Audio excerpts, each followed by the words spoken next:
Hi, welcome to the Early Stage Marketer podcast, where I speak to marketers in the trenches doing the work. In just 20 minutes, you hear the story of one challenge they faced, how they navigated it, and what they learned from it. If you enjoyed it, please subscribe and share with a friend. Okay. Hi, Hi, Esther. Yeah, how are you doing? I hope you're doing well.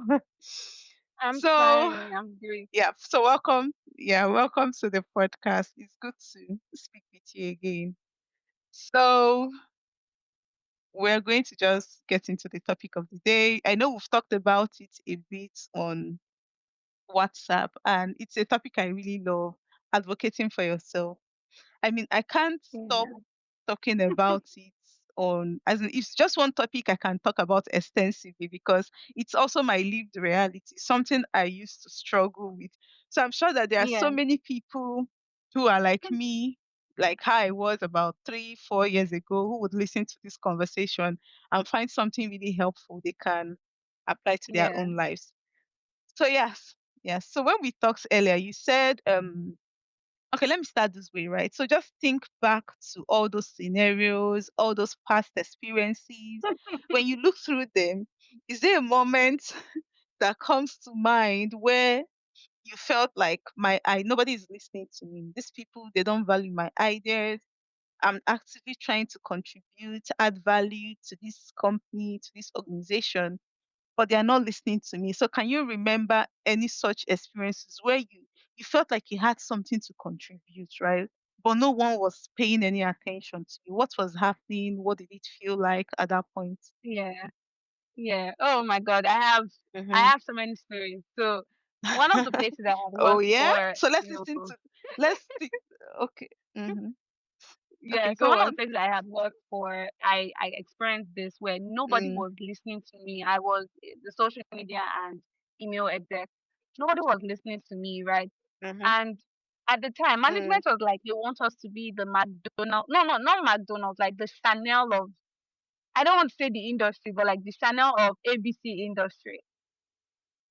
And Okay. I'm like, okay, okay, you don't know Chanel, they put money, right? Like there's money, right? Mm, They're hiring models, they're hiring actors, blah, blah, blah.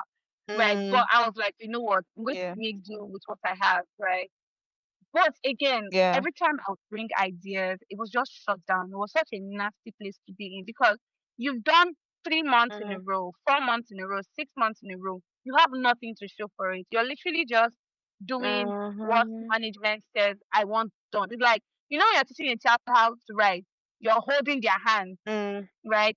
But then you forget mm, that I'm not a child. Like, so, you can't hold my hand and be, but then that's what I literally did. Like my hand was being held, my ideas were being shut down. It was just a crazy time. Like I mm. was I was coming up with ideas every other day, pitching to my manager. I should be like, oh great. And that's it. Like, oh, this is a good idea. And it's shut down. Like it would never Mhm. come up again. It was just really sad. And I remember telling my dad that, oh daddy, all my ideas. And it was like, oh, I should document the ideas, I should keep them, I should send Yeah. it to the public group chat. Maybe because I'm sending it to her personally, Mm, that's why she's not taking it yeah. seriously. Maybe if I take it to public group chat, they can know that I am doing work, Mm, right? But all yeah. of that didn't still help, right? It didn't still help that I had a Mm, leader that couldn't advocate for me, my growth, right? So, mm. yeah, so it was a really terrible time. And did you ask me how I was able to maneuver? Because I'm trying to think back at the question that you No, asked. no. Let me ask something else. If someone finds themselves in a situation where you're continuously trying to speak up, advocates. In fact, and what I even find really interesting, let me just divert a bit about what you said is I was reading a post from maybe some marketing with on LinkedIn, and they said, yeah, when they hire someone by the first month, by the second month, they are okay with telling you what to do. They can say, oh, Esther, go plan this thing. But they said by the third month, fourth month, fifth month, I don't want to be telling you what to do anymore. You should be the one coming to Yeah, me to tell me what you want to do. Yeah. So if you yeah, find yourself in a situation where no one is listening, your ideas are always being shut down. What do you think someone should do? And then why I'm also bringing this up is we had spoken some time ago and you said something about data. Okay. So how Yeah, can using yeah, data as proof, yeah. So how can someone know, okay, this is probably a situation where I am not doing my research well, I am not vetting my ideas, I'm not yeah, backing up my proposals with data. How can you know the difference of, oh, I yeah, just need to go back and refine my ideas, or this is just a place that stifles growth? So how can you yeah. tell the difference between the two? Yeah. Okay. So, how can you tell the difference if it's, oh, are my ideas just not data Mhm. driven, or are they staff my growth? So I would say, Mhm. um, now when Yeah. you take this idea and you give it to your manager, right? um when you give it Mhm. to your manager, sometimes they are great and like they will give you feedback and be like, oh, that's if you have a good manager. They'll be like, Mm. oh, this is a good idea, but they'll point out Yeah. the errors in the idea Mm. and why you can't do the idea, Yeah. or why, Mhm. why they are not really Yeah. convinced about the idea, right? In cases like that, then you know that Mm. already, okay, I need to go and get more data to back up my idea, right? But in a case where they don't just give you Mm. proper feedback, right? Or Yeah. they don't give you feedback, maybe you should take a second look at it and ask yourself, did I make it easy for this person to make a decision about this idea? Right? Like you need to have that honest conversation with yourself. Mm. So for example, if you're coming with an Yeah. idea, right? Like I said, data is very Mhm. essential. So one of the where I used to work, so we had an incident where our homepage, we had so much traffic Mhm. on our homepage, but they were not going to other pages, Mm. right? Yeah. So what that meant, right, to me as a marketing person was they were confused, right? They didn't know which page Mhm. they needed to go because we didn't have a CTA that led them to the page that matter. Mm. We had Okay. an issue where we had so much Mhm. traffic on our homepage, and the people were not going Mm. to other pages. And the most important page, the product page, right? And the CTA Mhm. was make a claim. So I kept Mhm. asking myself, right, when I said, I was like, make a claim. So in insurance, make a claim is you want, like, you have a damage, you want them to pay you money for your damage. That's what making a claim is. So I'm like, Yeah. okay, when people are Mm. coming to this website, they don't really make a claim because they are just finding us, right? So we needed to change this to Mhm. maybe buy a product or something. So, and I knew that I couldn't Or just learn go to my more. management or learn more, right? I couldn't just go to my manager and say, hey, Mm. change this button. I needed to come correct. So what I did Mm. was, when I Mhm. noticed it, like I noticed this first month, I noticed this second month, this is not good now that we're having so many people on homepage and they just go. So like they don't Mhm. imagine you're having like over 5,000 on your homepage and then trickles in your other Yeah. pages. It's bad now. At least half Mm. of that traffic should enter your Mm. product page. So what I did was I took a Yeah. screenshot of all the points. I took a screenshot of my dashboard, all the necessary places, and I wrote a report Mm. and I went to my management. And not only did I do that, I spotted a problem where I still brought the solution, which was I went to a tally draw. You can use a Mm. prototyping tool. And I drew, like Yeah. I just put the website, I put the button, and I explained the entire flow for them. And that was a very Mm. data driven like approach to things that okay, we can see that we can see that people are coming to our homepage, but they don't know where to go. I know it's easy for you to Yeah. assume that, oh, and what are they here for? Like, won't they know they will go to product? But Mm. just imagine they just heard your name, for example, from somewhere, or they saw your post. You need to Mhm. tell them like, oh, this is the path. Like you need to guide them to where you want them to go, because yeah, they might go somewhere, but it might not be the pages that matter. They might say, oh, let me see the people in this place. But you want them to go to where matters. The place you can, like now, if you're following them to products, they can then see, they have a school fees plan, they have a this plan. Do you get? So I was able to really Mhm. push the idea that we should change CTA. Imagine just change CTA. See all the work I had to do to prove to You my went through management that this. you should change this CTA. Yeah. And it worked. It worked. They changed the CTA. Mm. Because I came with like all the data points. I showed evidence that this. And I made them understand that, think of it like this. You're coming Mm. new to a hotel for the first time. Like you've not paid money, they now say, ah, go and take Yeah. your load from the hotel. You said you're like, what loads? So I really painted the scenario. I really took them to Yeah. the data point, and then they agreed, right? So in a case like that, I did my due diligence. So now you might be like, okay, where do I get the data Mm. points from, right? Or it might be like, oh, I don't know how to prove that this, like, I've never done it before. It's a new experiment, right? Like for example, in the case of like you Mm. want your Yeah. business to do a podcast, right? Want them to do a podcast, Mm. right? You can look at other Yeah. data points, right? Look at other data points. And as much as possible, when you're bringing ideas, you want to make it as cheap as possible with ideas, because sometimes one of the reasons people also push back with ideas is that it's so expensive to execute, right? So, can you hear me? Mm. Because I just got a message. Yeah. So now you want them to do a podcast, you can do research, right? Use other people's results, and you can go and say, okay, based on I did a research on all the brands in this industry, right? It must not even be in your industry. Like I saw a Mm. HR startup. They did a story podcast, right, to sell their app, like a story podcast, like solving a murder mystery. So if you're trying to tell your people that, oh, I think we do a podcast, a fun, not necessarily like a chit chat podcast, but maybe like a competition, you can use those data points and say, um, when they did, when they did this, um, when this brand did this podcast, their followership increased. Those are data Mhm. points that you can use, right? And I Mhm. also remember one of the things I did Yeah. where I worked. Um, I had told them that we should launch a series. We should launch a series, um, a comic Mm. series. And now I know this was going Mhm. to cost a lot of money, but what I did was I knew they could Yeah. afford the money, right? But what I did was I went to Piggyvest. Piggyvest had done a comic series, and they had reported the results that they got from the Mm. comic series. So I then took that report and I said, Piggyvest demystified something as money, something about money, saving money using this podcast, using this comic, and this is so and so result.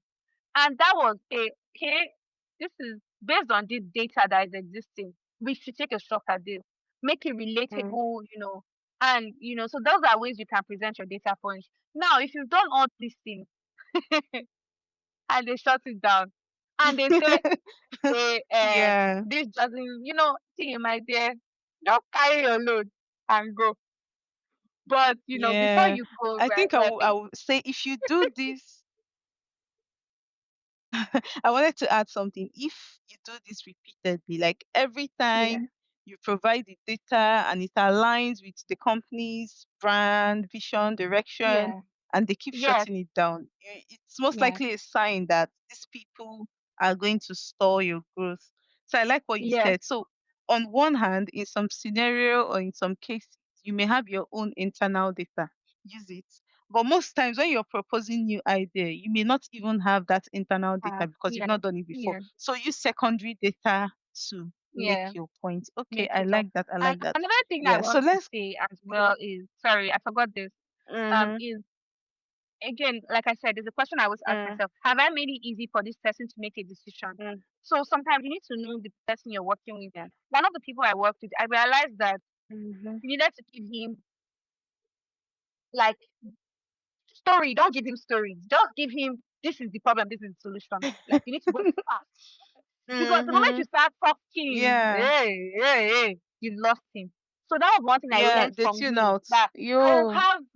I will have my full Mm-hmm. presentation, but he wanted it fast. If not, I will get to the end and be like, Yeah.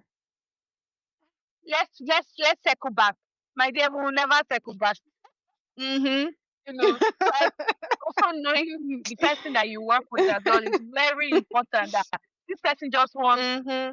Yeah. give them like truth. Mm. Yeah, I like it. Knowing how to knowing okay, here's how I'm going to put it. Knowing how to present that information to the person you're trying to convince. So you may have Yeah. this manager A, they lean more into storytelling. So you can do all that storytelling. But person B just wants the hard numbers. So just pull out the numbers and leave all that And storytelling. see, I like honestly, that. I like like that. Yeah. So you do your assignment on your idea and also do your assignment on the type of person you're going to be person. presenting Oh, your idea very to. important. If not, Okay, you'll be interesting. defeated. Yeah. Mm. I know we've talked a bit in the past. We're chatting a bit before the podcast started, where we're talking about Yeah. knowing what you want in a job and then speaking to the Yeah. companies too to know if your interest and theirs align, right? So now, is there like a way, like some kind of framework, some kind of method that someone can use? Maybe someone who wants to change jobs. Is there just like a Yeah. method they can use when they are speaking to companies to know if this is the type of Yeah. place where I can easily advocate for my ideas and get heard? Or is this the type of place where I'm supposed to shut up, bend down my head and do the work? Nobody wants to hear what I think. So is there a way to kind of, separate the wheat Test from check. the chaff? Is there a way to Yeah. identify these innovative companies that Yes. welcome new ideas and those that Yeah. just want you to be a good servant and do the work? Yeah, so Yeah. anything, what do you think? So, oh yeah, I was going to say that you're the queen of framework. Like, you are the queen of framework. Ah, So, but okay, forget you're the queen frameworks. of framework. Just something Yeah. else. But like, how do you kind of know? How do you filter out like the wheat from the chaff? Like the people Mm, that will allow you innovate and the people that will yeah. not. Oh my goodness. Mm-hmm.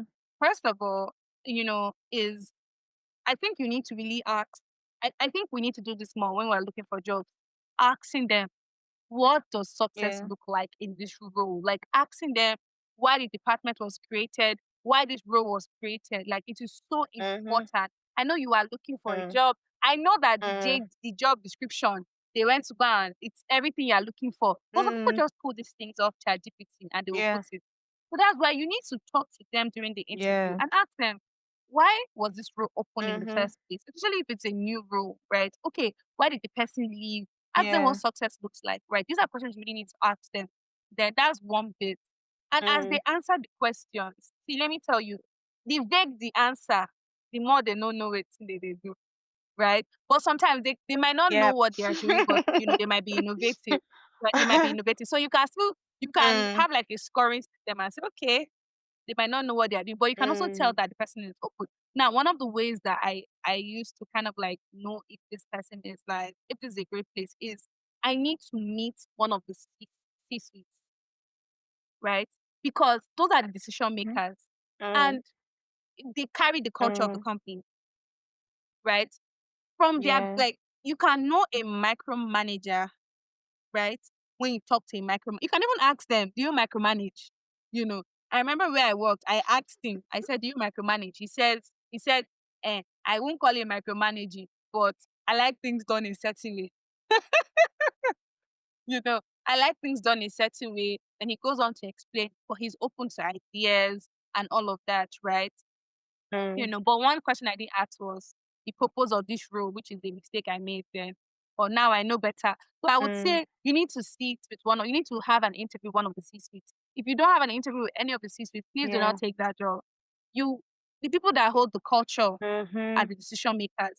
Everything flows from down, top down. It's very important because Yeah. when you meet a decision, when you speak to the C-suite, I don't know, I think you can tell a stifling person. Like you can tell if the person will shut down your ideas by the way they speak to you, by the way they speak about the vision. Mm-hmm. So I would say those are like my two factors, is my two things. So Mm-hmm. I would say Yep. probe a lot, ask questions, don't just come to the interview. Remember, it's a two-way street. You want to be you are Mm-hmm. interviewing the company the way they are interviewing you. Do your research on the person. Read Twitter Mm-hmm. trends. Hey, Omo. And another thing is ask questions.